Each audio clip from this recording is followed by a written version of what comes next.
বনানীর গল্প চ্যানেলে সবাইকে স্বাগত। আমি বনানী।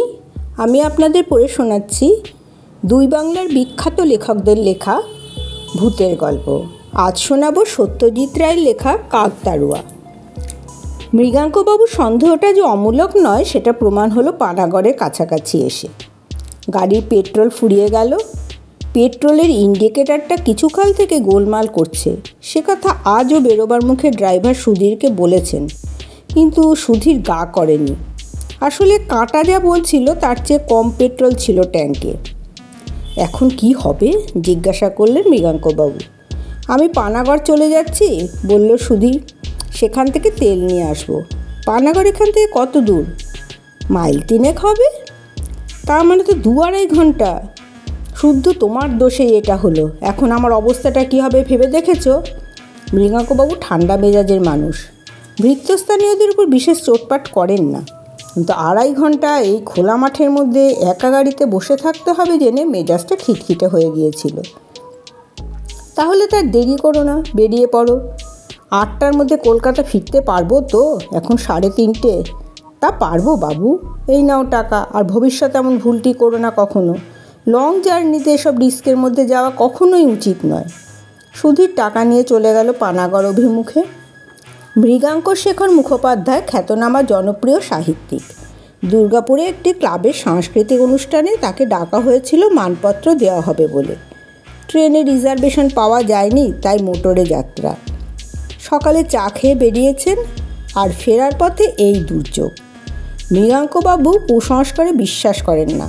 পাজিতে দিনক্ষণ দেখে যাত্রা করাটা তার মতে কুসংস্কার, কিন্তু আজ পাজিতে যাত্রা নিষিদ্ধ বললে তিনি অবাক হবেন না। আপাতত গাড়ি থেকে নেমে আর ভেঙে একটা সিগারেট ধরিয়ে তিনি তার চারদিকটা ঘুরে দেখে নিলেন। মাঘ মাস, ক্ষেত থেকে ধান কাটা হয়ে গেছে। চারিদিক ধুধু করছে মাঠ। দূরে, বেশ দূরে একটিমাত্র কুঁড়ে ঘর একটা তেঁতুল গাছের পাশে দাঁড়িয়ে আছে। এছাড়া বসতির কোনো চিহ্ন নেই। আরও দূরে রয়েছে এক সারি তাল গাছ, আর সব কিছুর পিছনে জমাট বাঁধা বন। এই হলো রাস্তার এক দিক, অর্থাৎ পূব দিকের দৃশ্য। পশ্চিম দিকেও বিশেষ পার্থক্য নেই। রাস্তা থেকে 40-50 হাত দূরে একটা পুকুর রয়েছে।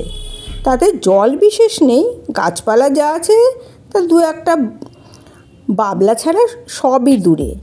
এদিকেও 2টি কুঁড়ে ঘর রয়েছে, কিন্তু মানুষের কোনো চিহ্ন নেই। আকাশে উত্তরে মেঘ দেখা গেলেও এদিকে রোদ। মাঠের মধ্যে দাঁড়িয়ে আছে একটা কাকতাড়ুয়া।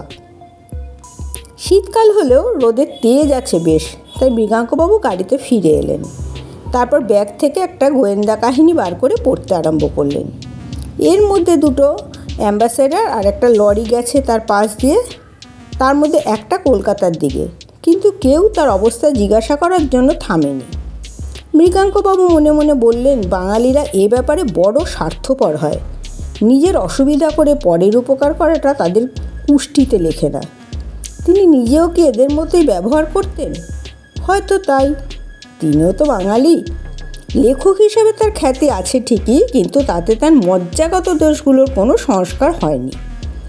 উত্তরের মেঘটা অপ্রত্যাশিতভাবে দ্রুত এগিয়ে এসে সূর্যটাকে ঢেকে ফেলেছে। সঙ্গে সঙ্গে একটা ঠান্ডা হাওয়া। মৃগাঙ্কবাবু ব্যাগ থেকে পুলোভরটা বার করে পরে নিলেন। এদিকে সূর্যও দ্রুত নিচের দিকে নেমে এসেছে। 5টার মধ্যেই অস্ত যাবে। তখন ঠান্ডা বাড়বে। কি মুশকিলে ফেললো তাকে সুধীর। মৃগাঙ্কবাবু দেখলেন যে বইয়ে মন দিতে পারছেন না। তার চেয়ে নতুন গল্পের প্লট ভাবলে কেমন হয়। ভরত পত্রিকা তার কাছে একটা গল্প চেয়েছে, সেটা এখানে এখনও লেখা হয়ে ওঠেনি। একটা প্লটে খানিকটা মাথা এসেছে এই পথটুকু আসতেই। মৃগাঙ্কবাবু নোটবুক বার করে কয়েকটা পয়েন্ট লিখে ফেললেন। না, গাড়িতে বসে আর ভালো লাগে না। খাতা বন্ধ করে আবার বাইরে এসে দাঁড়িয়ে আরেকটা সিগারেট ধরালেন মৃগাঙ্কবাবু। তারপরে কয়েক পা সামনে এগিয়ে রাস্তার মাঝখানে দাঁড়িয়ে এদিক ওদিক দেখে তার মনে হলো বিশ্ব চরাচরে তিনি একা। এমন একা তিনি কোনো দিন অনুভব করেননি। না, ঠিক একা নয়, একটা নকল মানুষ আছে দূরে দাঁড়িয়ে, এই কাকতাড়ুয়াটা। মাঠের মধ্যে এক জায়গায় কি যেন একটা শীতের ফসল রয়েছে একটা ক্ষেতে। তারই মাঝখানে দাঁড়িয়ে আছে কাকতাড়ুয়াটা। একটা খাড়া বাঁশ মাটিতে পোতা, তার সঙ্গে আড়াআড়িভাবে একটা বাঁশ ছড়ানো, হাতের মতো দুদিকে বেরিয়ে আছে।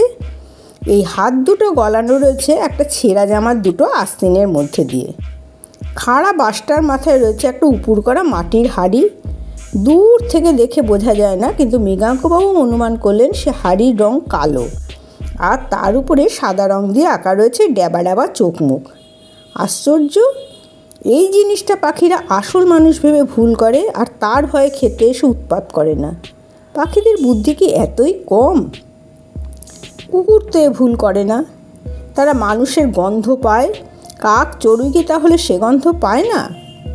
মেঘের মধ্যে একটা ফাটল দিয়ে রোদ এসে পড়ল কাকতাড়ুয়াটার গায়ে।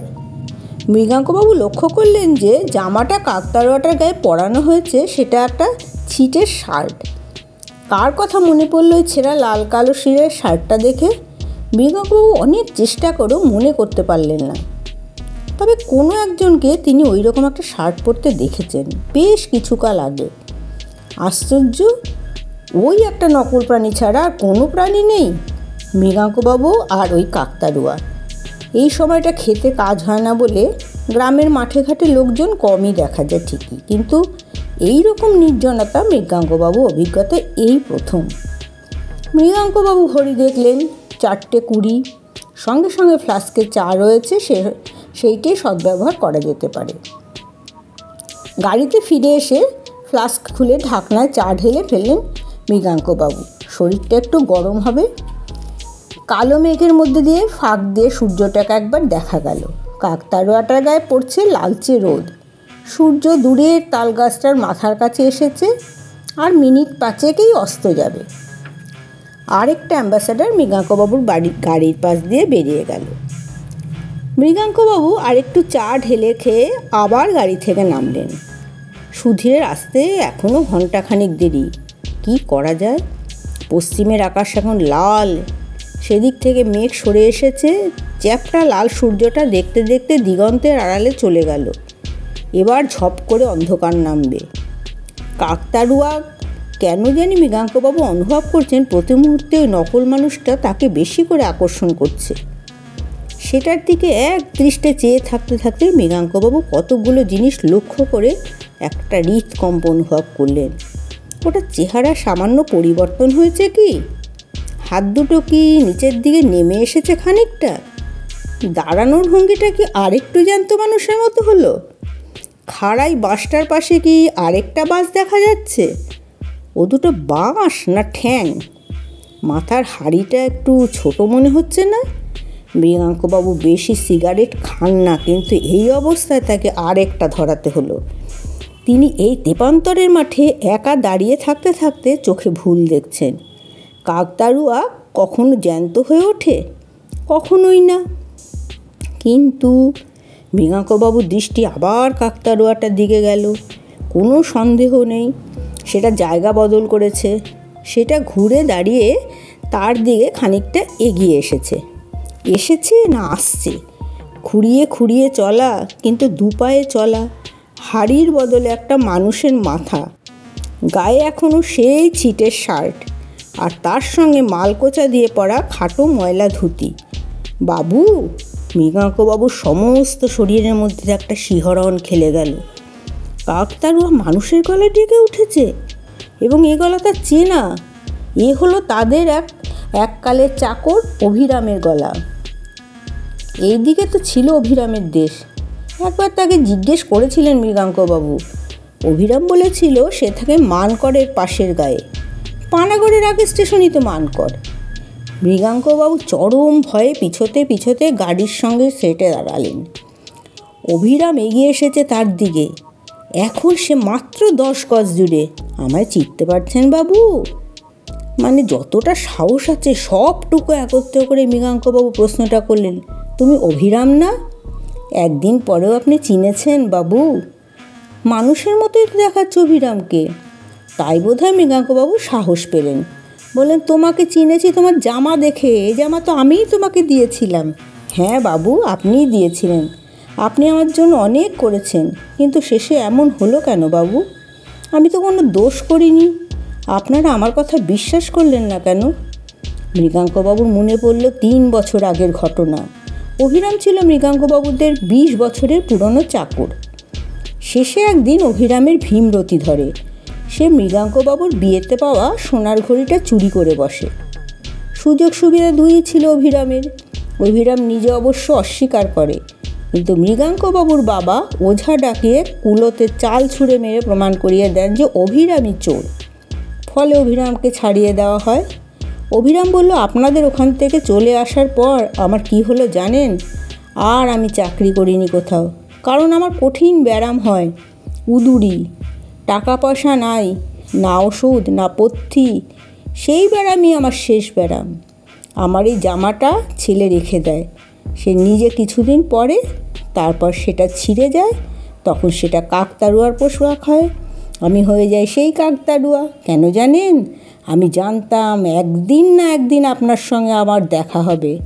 আমার প্রাণটা ছটফট করছিল। হ্যাঁ, মৃত লোকেরও প্রাণ থাকে। আমি মরে গিয়েও যা জেনেছি সেটা আপনাকে বলতে চাইছিলাম।